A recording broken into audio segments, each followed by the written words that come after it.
RTL.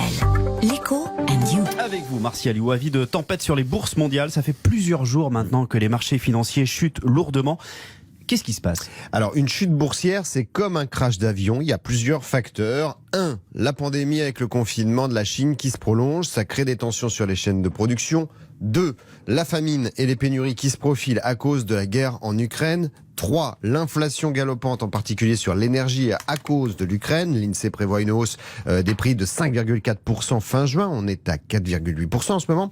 4. Une récession possible aux États-Unis et dans certains pays européens. La France ne sera qu'à 0,25% de croissance cet été. 5. Une remontée des taux directeurs des banques centrales. Les marchés financiers anticipent que les pays très endettés comme la France vont avoir des problèmes budgétaires dans les prochains mois. Et d'ailleurs, les taux accordés aux États sur les 10 ans qui viennent remontent déjà pour la France.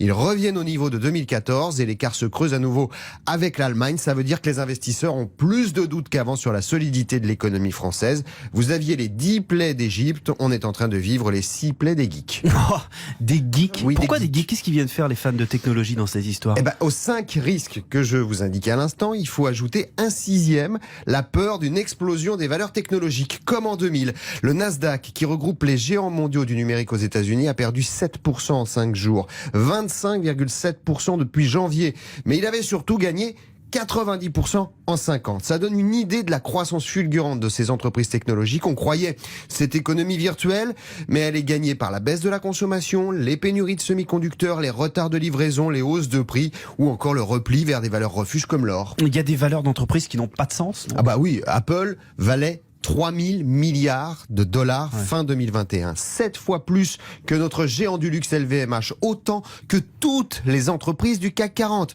Microsoft, 2500 milliards. Google, 1900 milliards. Amazon, 1700 milliards. Ces entreprises, faut se rendre compte, pèsent aussi lourd que le PIB de la France ou de l'Italie. Ça n'a plus de sens. Pourquoi il y a eu un tel engouement? Le cocktail habituel, la spéculation et l'espoir qu'Internet est un espace économique infini.